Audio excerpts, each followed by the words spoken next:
Good morning students. Today we will start new chapter, chapter 7. What is the name of this chapter? The congruency of a triangle. इसका जो meaning होता है congruency का, congruency means एक जो triangle है वो एग्जैक्टली सेम है दूसरी ट्रायंगल के। मैंने यहाँ डेफिनेशन दी है, two triangles are congruent if they are copies of each other.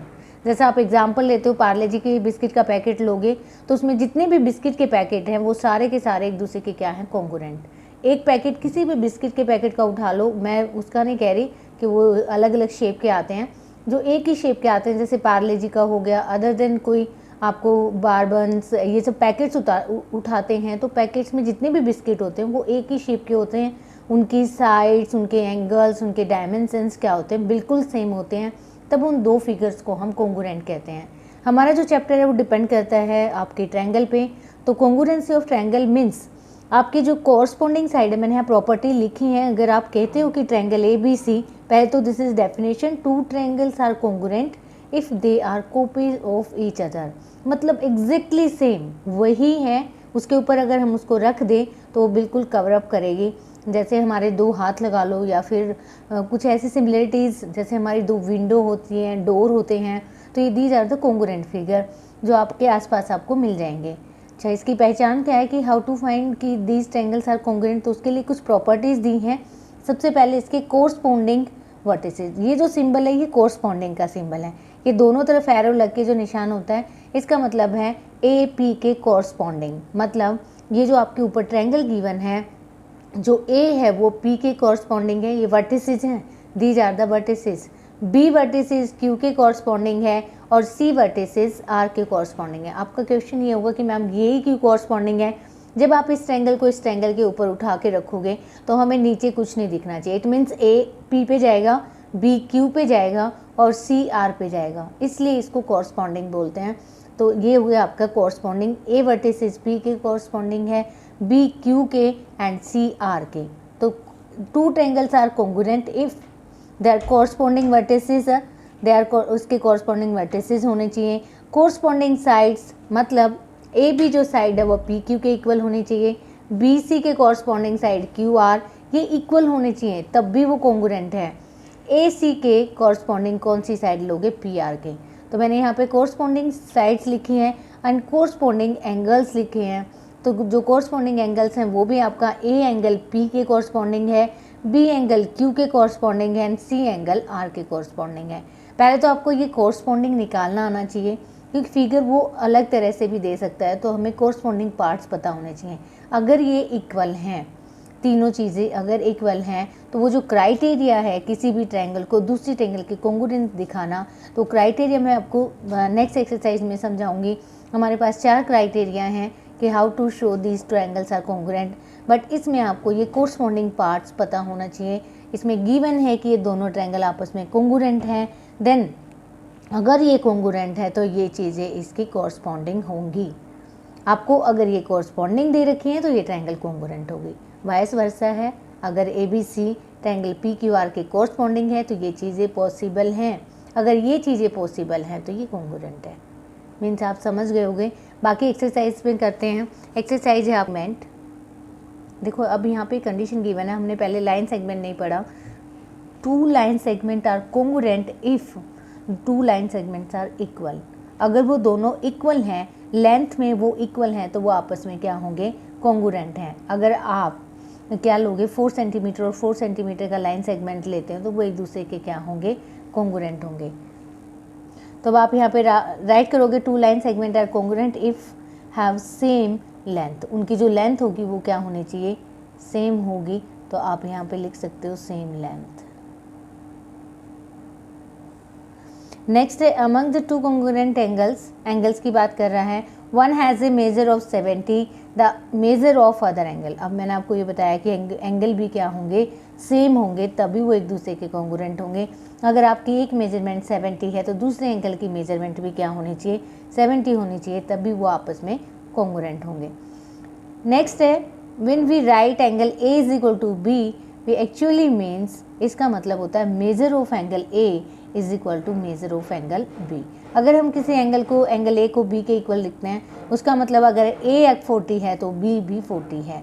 तो आपको यहाँ पे लिखना है measure of angle A is equal to measure of angle P. इनकी जो मेजरमेंट एंगल की वो सेम होती है, तभी दो एंगल इक्वल होते हैं। दूसरा क्वेश्चन इसने पूछा, give any two real life examples of the congruent shape. तो मैंने आपको बताया आप बिस्किट से पैकेट कोई भी उठा लो, जैसे आप पार्ले जी के बिस्किट का पैकेट दे सकते हो। दूसरा आपका अदर देन पार्ले जी कोई अदर पैकेट आपको नज़र आता है तो उसमें एक जैसे बिस्किट मिलेंगे तो वो कॉन्ग्रुएंट फिगर होते हैं। आपके घर की विंडोज़ हैं, कई बार क्या होता है कि विंडोज़ की जो साथ में खिड़कियाँ बनी होती हैं वो कॉन्ग्रुएंट होती हैं। इसमें एक एग्जाम्पल दिया हो ब्लेड का जो पैकेट आता है, आजकल तो ब्लेड यूज़ नहीं करते, रेजर यूज़ कर लेते हैं। पहले ब्लेड आते थे, सेविंग करने के काम आते थे, तो जो ब्लेड की जो शेप होती थी वो कॉन्ग्रुएंट शेप होती थी। तो कई सारी चीज़ें हैं, जैसे कई बार बुक उठा लो आप अपने 8th क्लास की 7th क्लास की NCERT की बुक उठाई आपने, तो आप क्लास में चेक करोगे कि उनकी जो डायमेंशंस है वो सेम है। अगर डायमेंशन सेम है तो वो कॉन्ग्रुएंट फिगर हो गए। तो NCERT की बुक उठाई आपने चेक किया, अगर एक बुक के ऊपर दूसरी बुक रखो वो उसको पूरा कवर कर रही है, इट मीन्स वो कॉन्ग्रुएंट है। तो बहुत सारे रियल एग्जाम्पल हैं कॉन्ग्रुएंस फिगर के।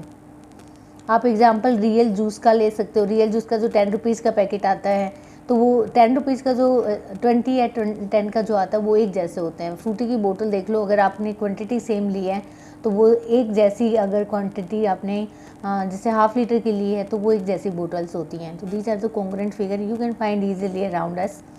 सो this is question number 3। Question number 3 में गिवन आपको ट्रायंगल ABC कॉन्ग्रुएंट है। दिस देखो ये सिंबल और देख लो प्लीज़। आप जब सिंबल जो दिखाते हो कॉन्ग्रुएंसी का तो पहले एक लाइन ऐसी होती है, फिर उसके नीचे 2 लाइन होती हैं, ये सिंबल होता है कॉन्ग्रुएंसी का। अगर एक फिगर को आप दूसरे फिगर के कॉन्ग्रुएंट दिखा रहे हो तो ये इंपॉर्टेंस है इस सिंबल की। अगर आपने रिप्रेजेंट कर दिया तो मैथ्स में आपको बार बार लिखने की ज़रूरत नहीं है कि ये ट्रायंगल इसके कॉन्ग्रुएंट है, ये ट्रायंगल, आप जस्ट राइट इट कि ये वाला सिंबल डाल दो, ये सिंबल ही आपकी कॉन्ग्रुएंसी रिप्रेजेंट करता है। तो सिंबल से मत घबराना। इसमें गिवन है इफ ट्रायंगल ABC कॉन्ग्रुएंट है ट्रायंगल FED के। अब गिवन दिया है आपको under the corresponding ABC FED, ये कॉरस्पॉन्डिंग पार्ट्स हैं, A वर्टिसेज F के, B E के और C D के। Right all the corresponding congruent part of A triangle. बाकी आपको इसके सारे राइट करने हैं कॉरस्पॉन्डिंग पार्ट। देखिए कि ये वाली ट्रायंगल आपकी ABC कॉन्ग्रुएंट है ट्रायंगल FED के, तो आपको इसके सारे पार्ट लिखने हैं। तो सबसे पहले आप लाइन सेगमेंट लिखो। जो इसका लाइन सेगमेंट है वो क्या है आपका AB लाइन सेगमेंट हो गया। अब मुझे लाइन सेगमेंट लिखने की नीड नहीं है क्योंकि मैंने सिंबल रिप्रेजेंट कर दिया। AB आपका लाइन सेगमेंट है कोरस्पॉन्डेड टू FE। राइट, अब आप अगर BC ले रहे हो, BC के कोरस्पॉन्डेंट कौन सा है? ED है, तो BC line segment corresponding to ED और AC line segment corresponding to FD। तो आपको कोई प्रॉब्लम नहीं आएगी। AB जब आप इसको उठा के इस ट्रायंगल के ऊपर रखोगे तो जो AB पार्ट है वो FE पे आएगा और जो AC पार्ट है वो FD पे आएगा और BC पार्ट ED पे आएगा। इसलिए ये कोरस्पॉन्डिंग पार्ट्स इसके क्या होते हैं? इक्वल होते हैं। These are the corresponding part. Next आपने कोरस्पॉन्डिंग लेंथ ली है, अब कोरस्पॉन्डिंग एंगल ले लो। कोरस्पॉन्डिंग एंगल लोगे तो देखो A के कोरस्पॉन्डिंग कौन है? एंगल A के कोरस्पॉन्डिंग का एंगल F है। ये साइन दोनों तरफ इसलिए होता है कि F के कोरस्पॉन्डिंग A है और A के कोरस्पॉन्डिंग F है, इसलिए ये एरो दोनों तरफ से होती है। कि ऐसा नहीं है कि सिर्फ A के कोरस्पॉन्डिंग F है, F के कोरस्पॉन्डिंग भी A है, इसलिए एरो दोनों तरफ लगाना। मैं बार बार सिंबल समझा रही हूँ, सिंबल इम्पोर्टेंट होते हैं बच्चे मैथ्स में, तो प्लीज़ सिंबल पे ध्यान रखना, इसमें दोनों तरफ एरो है। एंगल A के कोरस्पॉन्डिंग F है, एंगल B के कोरस्पॉन्डिंग आपका E है और आपके C के कोरस्पॉन्डिंग एंगल कौन सा है आपका? D। बट इसे राइट करने की ज़रूरत नहीं है। तो ये दो इंपॉर्टेंट पार्ट होते हैं, corresponding side and corresponding angles. तो आपने फाइंड आउट कर दिया, बस यही राइट करना है। नेक्स्ट आपका question number 4, if given that triangle DEF corresponding है triangle BCA, then triangle BCA that corresponding to. अब देखो ये आपके क्वेश्चन में दे रखा है, अब आपको इसको सिर्फ पार्ट लिखने हैं। जो आपका E है, E इज एंगल, एंगल किसके कोरस्पॉन्डिंग है? तो अब आप इजीली बता पाओगे किसके कोरस्पॉन्डिंग है? C के। अब इसने पूछा EF लाइन सेगमेंट है, तो EF लाइन सेगमेंट किसके कोरस्पॉन्डिंग है? CA के। उल्टा मत करना, AC मत लिखना, CA। नेक्स्ट एंगल F ये है आपका किसके कोरस्पॉन्डिंग है? A के। जो फिगर दे रखा है उसके अकॉर्डिंग ही जाना। BCA दे रखा था, मैंने BCA ही राइट किया है, तो ये आपका ए है।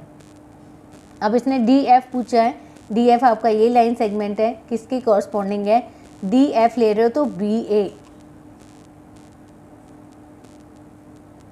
ईजी है कॉरस्पॉन्डिंग पार्ट निकालना, बहुत हार्ड नहीं है, बस ध्यान से करना और सिंबल का ध्यान रखना। Now come, please line segment का सिंबल जरूर रिप्रेजेंट कर देना। This is angle, this is line segment. 7.1 I hope you can easily do with the given explanation. Have a good day.